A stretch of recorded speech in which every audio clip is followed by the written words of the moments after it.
जय हिंद दोस्तों। एग्ज़ाम की पॉइंट में एक बार फिर से आप सभी का स्वागत है।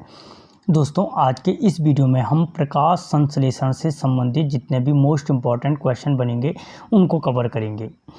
तो देखते हैं दोस्तों, आज का जो पहला क्वेश्चन है, प्रकाश संश्लेषण के लिए सूर्य प्रकाश एवं हरी पत्तियों की आवश्यकता होती है। दोस्तों ये चीज़ तो हमें पता है कि सूर्य के प्रकाश संश्लेषण के लिए क्या होती है, सूर्य के प्रकाश और हरी पत्तियों की आवश्यकता होती है। यह सिद्धांत दिया था, लेकिन यह सिद्ध किसने किया था? तो जो ये सिद्धांत दिया था दोस्तों, ये सिद्धांत स्टीफन हेल्स ने दिया था। किसने दिया था? स्टीफन हेल्स ने ये सिद्धांत दिया था। और जनरल सी बात है कि जो प्रकाश संश्लेषण होता है, प्रकाश संश्लेषण किस प्रकार की क्रिया है? एक उपचयी अभिक्रिया है। उपचयी का मतलब है इसमें ऑक्सीकरण और अपचयन दोनों अभिक्रियाएं होती हैं। अगला क्वेश्चन, प्रिस्टले ने प्रयोग के आधार पर फ्लोजिस्टोन कहा था। दोस्तों जो प्रिस्टले था, ऑक्सीजन की खोज भी प्रिस्टले ने की थी, ठीक है। तो इसके जो इसने फ्लोजिस्टोन के शब्द का प्रयोग किया था वो किसके लिए किया था इसने? तो जो फ्लोजिस्टोन शब्द का अशुद्ध ऑक्सीजन के लिए क्या किया था? प्रिस्टले ने क्या किया था?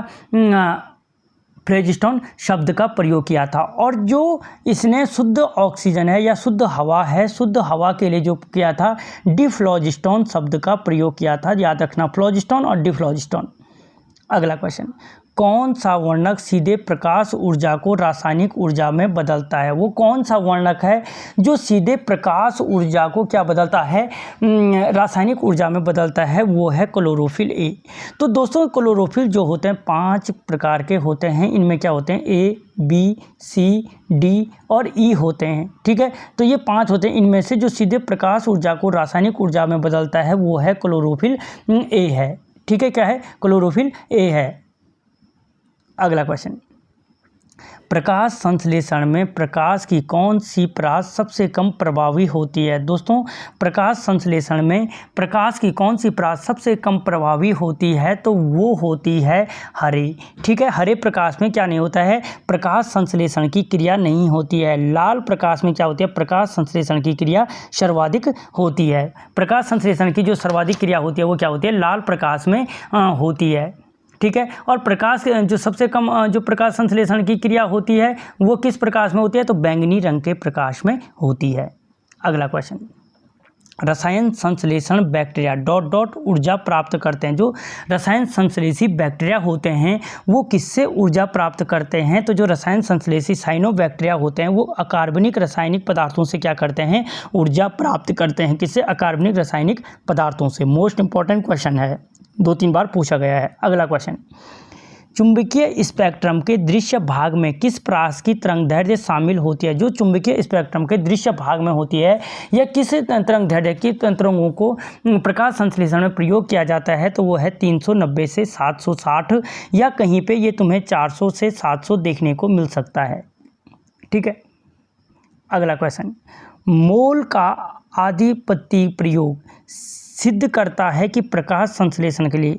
दोस्तों जो मोल का आधिपत्य से सिद्धांत है या आधिपत्य प्रयोग है वो क्या सिद्ध करता है? तो वो सिद्ध करता है कि प्रकाश संश्लेषण के लिए CO2 की आवश्यकता होती है। या अगर पूछा जाता है कि किसके अनुसार प्रकाश संश्लेषण के लिए कार्बन डाइऑक्साइड की आवश्यकता होती है तो तब आंसर हो जाएगा मोल के अनुसार, ठीक है। किसके अनुसार? मोल के अनुसार। और इसी CO2 का अपचयन होता है, उसके पश्चात ग्लूकोज बनता है। अगला क्वेश्चन, निम्न में से किसने प्रयोगों के आधार पर निष्कर्ष निकाला हरे पौधे अशुद्ध गैस को केवल सूर्य के प्रकाश में शुद्ध करते हैं? दोस्तों चैनल को सब्सक्राइब कर लो, वीडियो को लाइक और शेयर कर लो यार। तो किसने सिद्ध किया कि जो हरे पौधे ऑक्सीजन देते हैं वो केवल सूर्य के प्रकाश की उपस्थिति में देते हैं? तो वो सिद्ध किया था इंजैनहाउस ने। किसने किया था?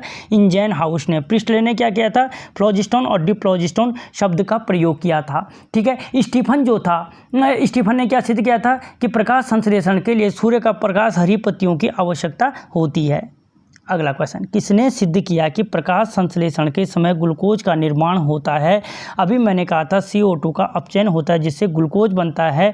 और जो ये सिद्ध किया था, ये सिद्ध किसने किया था? तो सेच्स ने किया था। प्रिस्टले ने ऑक्सीजन, फ्लोजिस्टोन, इंजैनहाउस हो गए। स्टीफन ने सूर्य के प्रकाश पत्तियों की आवश्यकता होती है।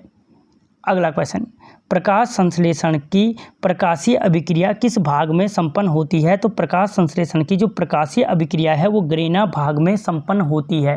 ठीक है, इसी को क्या कहते हैं? हिल अभिक्रिया भी कहा जाता है, क्योंकि रॉबर्ट हिल ने क्या की थी? इसकी खोज की थी, रॉबर्ट हिल ने की थी, इसलिए इसको क्या कहते हैं? हिल अभिक्रिया भी कहा जाता है। अगला क्वेश्चन, प्रकाश संश्लेषण की प्रकाशीय अभिक्रिया का उत्पाद नहीं है बोल रहा। तो जो प्रकाश संश्लेषण की प्रकाशीय अभिक्रिया का उत्पाद कौन सा नहीं है? फास्फोग्लिसरिक अम्ल नहीं है, क्योंकि जो प्रकाश संश्लेषण की प्रकाशीय अभिक्रिया या हिल अभिक्रिया है उसमें ATP बनता है, NADPH2 बनता है और O2 बनते हैं, और इनके निर्माण की जो ये क्रिया होती है ATP, NADPH और O2 के निर्माण की प्रक्रिया जो होती है इसे जेड स्कीम के नाम से जाना जाता है। पूछा जाए जेड स्कीम क्या है? तो ATP, NADPH2 और O2 के निर्माण की दर है। अगला क्वेश्चन, प्रकाश संश्लेषण की अप्रकाशीय अभिक्रिया संपन्न होती है स्ट्रोमा भाग में संपन्न होती है, और इसी भाग को क्या कहते हैं? पीठिका भाग होगा, स्ट्रोमा नहीं हो, तो पीठिका भाग में संपन्न होती है। प्रकाशीय अभिक्रिया को क्या कह रहे थे? हिल में अभिक्रिया कह रहे थे, इसको ब्लैकमैन अभिक्रिया कहते हैं, ब्लैकमैन अभिक्रिया के नाम से जाना जाता है। अगला क्वेश्चन, प्रकाशहीन अभिक्रिया का प्रथम उत्पाद है। दोस्तों जो प्रकाशहीन अभिक्रिया है, ब्लैकमैन अभिक्रिया है, जो पीठिका भाग में संपन्न होती है, इसका जो प्रथम उत्पाद है वो फास्फोग्लिसरिक अम्ल है। किसका है? फास्फोग्लिसरिक अम्ल है। और जो अंतिम उत्पाद है वो हेक्सोज शर्करा है, हेक्सोज शर्करा अंतिम उत्पाद है। इसी में क्या होता है? CO2 का अपचयन होता है और ग्लूकोज बनता है। अगला क्वेश्चन, क्लोरोफिल ए के संबंध में सत्य है। क्लोरोफिल ए के संबंध में, क्लोरोफिल ए का आणविक सूत्र C55H72 MgN4O5 होता है। ठीक है, बिल्कुल सही है, याद रखना। क्लोरोफिल ए का जो सूत्र होता है C55H72 MgN4O5 होता है। यह प्राथमिक प्रकाश संश्लेषी वर्णक है। बिल्कुल सही बात है कि जो क्लोरोफिल ए क्या है? प्राथमिक प्रकाश संश्लेषी वर्णक है, क्योंकि ये सभी प्रकाश संश्लेषी पादपों में पाया जाता है, इसलिए इसे सार्वभौमिक प्रकाश संश्लेषी भी कहा जाता है। इसका रंग चमकीला नीला हरा होता है। बिल्कुल सही है, इसका रंग क्या होता है? चमकीला नीला हरा होता है। उपरोक्त सभी क्या होंगे? इसके आंसर होगा। अगला क्वेश्चन, क्लोरोफिल ए प्रकाश के किस क्षेत्र में अधिकतम अवशोषण को दर्शाता है? जो क्लोरोफिल ए है प्रकाश के किस क्षेत्र में अधिकतम अवशोषण को दर्शाता है? तो दोस्तों वो दर्शाता है आपके लाल और नीले में, यानी लाल और नीले प्रकाश में क्या होता है? सर्वाधिक प्रकाश संश्लेषण की क्रिया दर्शाता है। अगला क्वेश्चन, सार्वभौमिक प्रकाश संश्लेषी वर्णक कहलाता है। मैंने कहा था सभी पादपों में पाया जाता है, इसलिए क्लोरोफिल ए को क्या कहते हैं? सार्वभौमिक प्रकाश संश्लेषी कहलाता है। क्या जिसका रंग क्या होता है? नीला हरा या चमकीला होता है। यहीं पे क्लोरोफिल बी देखो, इसका रंग जो होता है पीला हरा होता है। जो पीला हरा होता है क्लोरोफिल बी का होता है। क्लोरोफिल ए का सूत्र मैंने बोला C55H72 MgN4O5 होता है, और जो क्लोरोफिल बी का होता है C55H70 हो जाता है, 72 की जगह पे MgN4O6 होता है। ठीक है, अगला क्वेश्चन, अधिकांश हरे पौधों में सहायक प्रकाश संश्लेषी वर्णक होता है। अधिकांश हरे पौधों में कौन सा होता है? तो क्लोरोफिल ए होता है। अच्छा, अधिकांश हरे पादपों में सहायक होता है क्लोरोफिल बी और सी होता है। क्या होता है? क्लोरोफिल बी और सी होता है, क्योंकि सार्वभौमिक है लेकिन अधिकांश पूछा है तो बी और सी होता है। अगला क्वेश्चन, टमाटर, गाजर एवं मिर्च का लाल रंग किस वर्णक के कारण होता है? तो वो होता है जो टमाटर, गाजर और मिर्च का जो लाल रंग होता है वो लाइकोपेन के कारण होता है। अगला क्वेश्चन, पर्णों का पीला रंग निम्न में से किस ज़ैंथोफिल वर्णक के कारण होता है? जो पर्णों का पीला रंग होता है वो ल्यूटीन के कारण होता है। किसके कारण होता है? ल्यूटीन के कारण। अगला क्वेश्चन, प्रकाश रासायनिक अवस्था में सम्मिलित नहीं है। जो प्रकाश रासायनिक अवस्था है उसमें सम्मिलित नहीं है प्रकाश अवशोषण। ठीक है, इसमें सम्मिलित कौन सा नहीं है? तो देखो प्रकाश अवशोषण होता है। ठीक है, जल विघटन एवं O2 का मुक्त होना ये भी होता है। ATP और NADPH का निर्माण ये भी होता है। CO2 का स्थिरीकरण नहीं होता, ये गलत लिखा गया है। CO2 का स्थिरीकरण नहीं होता है किसमें? प्रकाश रासायनिक अवस्था में, बल्कि इसका क्या होता है? अपचयन होता है CO2 का। अगला क्वेश्चन, PS फर्स्ट का जैव रासायनिक लक्ष्य होता है। जो PS फर्स्ट होता है इसका जैव रासायनिक उद्देश्य क्या होता है? वो NADP का अपचयन करना होता है। और अगर पूछा जाए NADP का अपचयन किस में होता है? तो PS फर्स्ट में होता है। अगला क्वेश्चन, प्रकाश संश्लेषी की जो S होगा S स्कीम में सम्मिलित होता है, जो प्रकाश संश्लेषण की S स्कीम में सम्मिलित होता है वो होता है PS first, PS second, electron वाहक, ये उपरोक्त सभी। तो जो S स्कीम में सम्मिलित होता है फर्स्ट, PS सेकंड और U इलेक्ट्रॉन वाहक होते हैं। अगला क्वेश्चन, कौन सा आयन जल के प्रकाश अपघटन के लिए आवश्यक होता है? जल के प्रकाश अपघटन के लिए आवश्यक जो होता है वो मैग्नीशियम 2+ आयन होता है, मैग्नीशियम 2+ आयन होता है। अगला क्वेश्चन, अप्रकाशीय अभिक्रिया के बारे में सत्य है। अप्रकाशीय अभिक्रिया के बारे में इसमें से कौन सा सत्य है? जो अंधकार में संपन्न होती है, ये गलत है कि ये अंधकार में संपन्न होती है। यह प्रकाश पर निर्भर नहीं होती, गलत है। यह प्रकाश पर भी निर्भर होती है। यह प्रकाश अभिक्रिया के दौरान संश्लेषित उत्पादों पर निर्भर होती है। ये क्या है? इसके बारे में सत्य है कि यह प्रकाश संश्लेषी अभिक्रिया के दौरान संश्लेषित उत्पादों पर क्या होती है? निर्भर होती है। अगला क्वेश्चन, C3 चक्र की किस अवस्था में ग्लूकोज का संश्लेषण होता है? C3 चक्र की किस अवस्था में ग्लूकोज का संश्लेषण होता है? तो वो संश्लेषण होता है किसमें? अपचयन में। ग्लूकोज का संश्लेषण क्या किस में होता है? अपचयन में। मैंने कहा था CO2 का अपचयन होता है, अप्रकाशीय अभिक्रिया में होता है, जिसे ब्लैकमैन अभिक्रिया भी कहा जा रहा था। अगला क्वेश्चन, क्रैश शारीरिकी की निम्न में से किन पौधों द्वारा नहीं दर्शाई जाती? जो क्रैश शारीरिकी निम्न में से किन पौधों द्वारा नहीं दर्शाई जाती है? तो मक्का, ज्वार, गन्ना, इनमें क्या होती है? क्रैश शारीरिकी C4 प्लांट में दर्शाई जाती है। सूरजमुखी C3 प्लांट है, ये क्या नहीं दर्शाता है? क्रैश शारीरिकी का गुण नहीं दर्शाता है। अगला क्वेश्चन, केल्विन चक्र द्वारा ग्लूकोज का एक अणु बनाने के लिए केल्विन चक्र द्वारा ग्लूकोज का एक अणु बनाने के लिए ATP और NADPH के कितने अणुओं की आवश्यकता होती है? देखो, ग्लूकोज का एक अणु बनाने के लिए ATP के 18 और NADPH के 12 अणुओं की आवश्यकता होती है। केल्विन चक्र द्वारा ग्लूकोज का एक अणु बनाने के लिए क्या होती है? ATP के 18 और NADPH के 12 अणुओं की आवश्यकता होती है। अगला क्वेश्चन, C3 चक्र में ग्लूकोज का एक अणु संश्लेषण के लिए CO2 के कितने अणुओं की आवश्यकता होती है? तो ग्लूकोज के एक अणु के लिए CO2 के जो अणुओं की संख्या होती है वो होती है 6।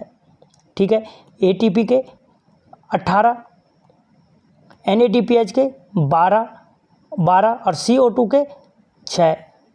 अगला क्वेश्चन, सीमाकारी कारकों का नियम कब और किसने दिया था? दोस्तों, जो सीमाकारी कारकों का नियम था वो दिया था ब्लैकमैन ने दिया था 1905 में।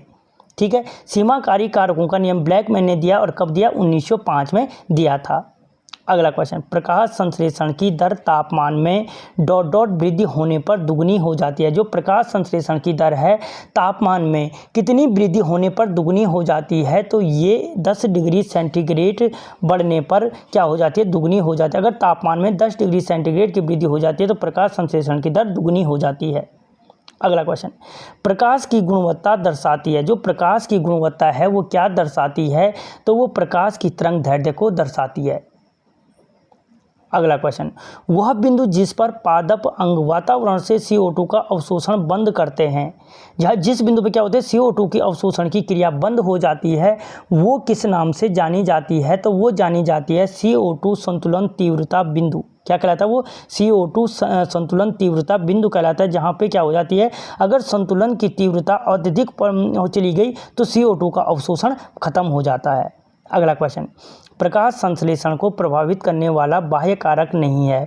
प्रकाश संश्लेषण को प्रभावित करने वाला बाह्य कारक क्लोरोफिल की सांद्रता नहीं है, जबकि CO2 की सांद्रता क्या करती है? प्रकाश संश्लेषण की क्रिया को प्रभावित करती है। कौन सी? CO2 की सांद्रता करती है, क्योंकि CO2 की सांद्रता 0.9% है। याद रखना, अगर प्रकाश संश्लेषण की क्रिया बढ़ती है, अगर उससे ज़्यादा क्या हो CO2 की मात्रा हो तो कोई प्रभाव नहीं पड़ता है। CO2 की सांद्रता पर निर्भर करती है। O2 की मात्रा बढ़ने पर प्रकाश संश्लेषण की दर कम होनी शुरू हो जाती है और इसे बोरबर्ग प्रभाव कहा जाता है। अगला क्वेश्चन, बोरबर्ग प्रभाव दर्शाता है। तो बोरबर्ग प्रभाव क्या दर्शाता है दोस्तों? बोरबर्ग प्रभाव दर्शाता है कि अत्यधिक उच्च ऑक्सीजन सांद्रता पर प्रकाश संश्लेषण की घटी हुई दर। अभी मैंने कहा कि ऑक्सीजन की मात्रा बढ़ने पर प्रकाश संश्लेषण की दर का कम होना क्या कहलाता है? बोरबर्ग प्रभाव कहलाता है। तो दोस्तों, यहाँ पे मोस्ट इंपॉर्टेंट जो गिनती के 35 लगभग 50 से अधिक क्वेश्चनों को कवर किया गया।